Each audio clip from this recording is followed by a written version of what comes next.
Introduction au droit, chapitre 10, deuxième partie. Les sources et la classification.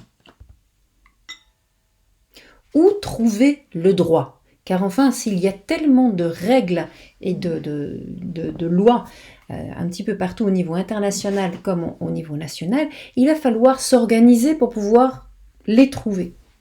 Alors voyons notre premier article de droit, l'article 1 du Code civil. Qu'est-ce qu'il nous dit? Dans le premier paragraphe de ce petit texte, qu'en fait au niveau juridique on appelle ça un alinéa, on voit que la loi régit toutes les matières auxquelles se rapporte la lettre ou l'esprit de l'une de ces dispositions. Ce qui fait que lorsque nous avons une question juridique, la première réponse est de chercher dans la loi.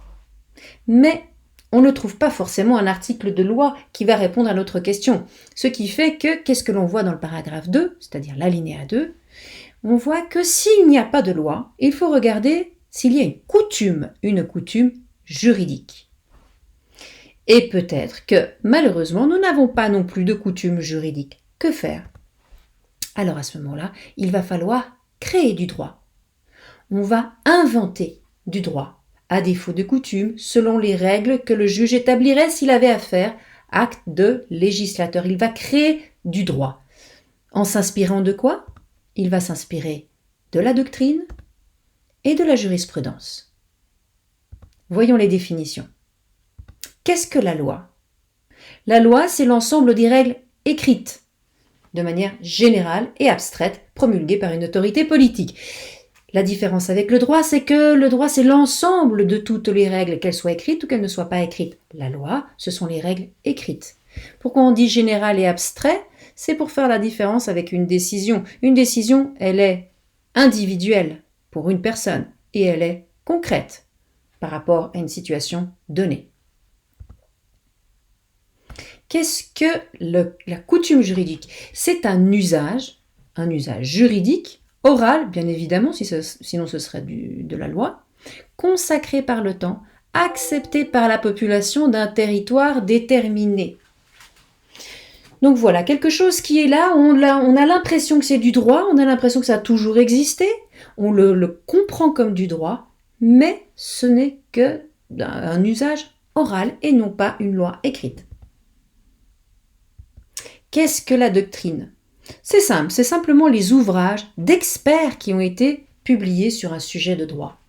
On distingue la doctrine majoritaire de la doctrine minoritaire, mais les deux sont importants. Peut-être que la majorité d'experts seront d'un certain avis, mais c'est intéressant aussi de voir les avis minoritaires qui peuvent peut-être éventuellement faire avancer les mentalités et faire changer le droit. La jurisprudence. La jurisprudence, c'est l'ensemble des décisions prises par les tribunaux. Les tribunaux se basent sur des cas concrets. Ils donnent une décision individuelle et concrète. Toutes ces décisions individuelles et concrètes forment la jurisprudence.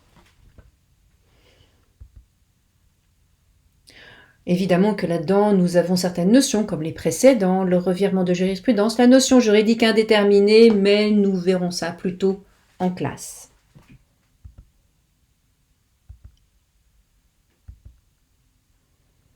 Comment classer ce droit? Comment organiser tout cela pour que nous puissions le trouver quand nous en avons besoin?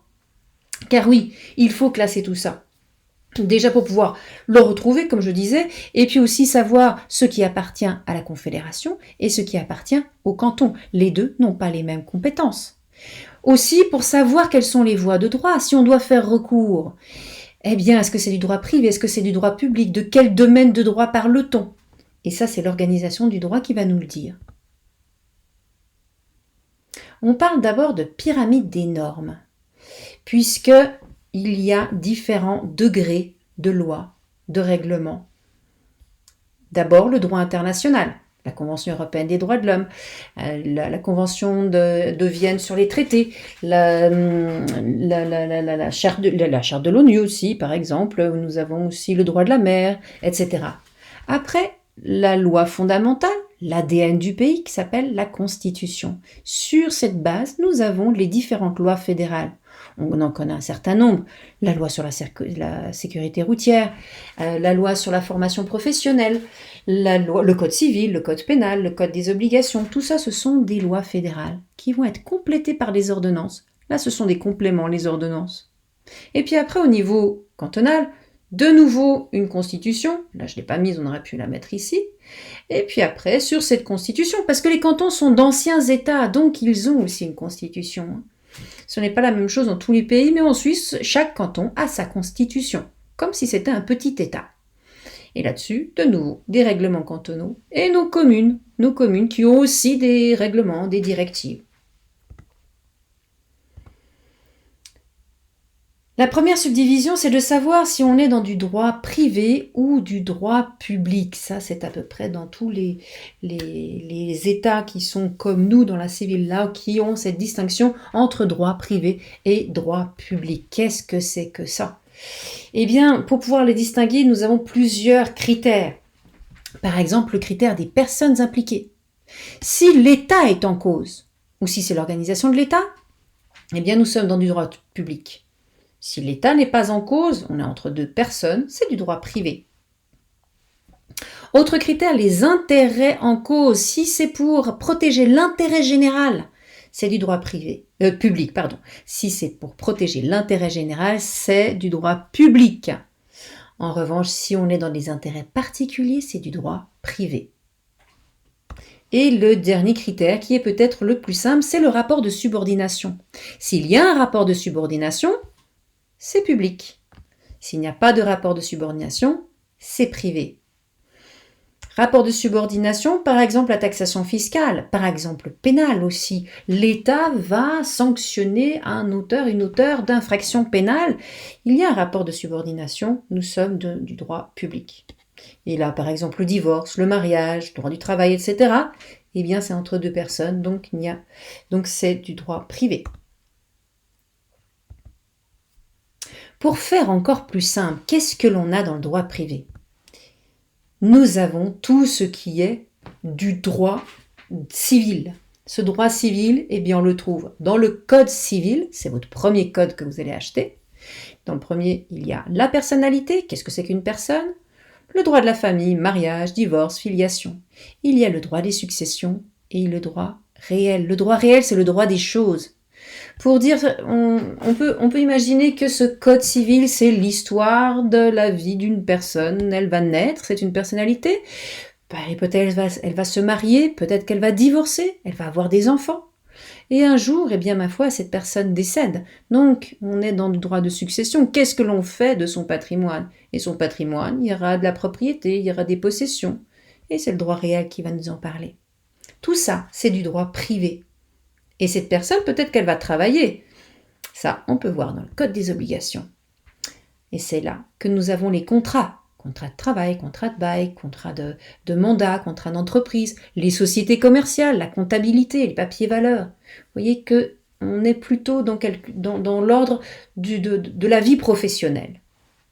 Et tout le reste, c'est du droit public. Si vous arrivez à éliminer tout ça, ça veut dire que par élimination, votre cas, c'est du droit public.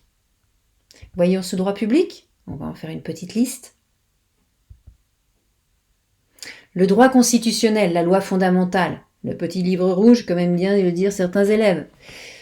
Là-dedans, vous allez trouver les grandes libertés et le fonctionnement de l'État fédéral. Le droit administratif, là-dedans, vous avez typiquement les impôts, mais vous avez aussi les assurances sociales, l'enseignement, c'est du droit administratif.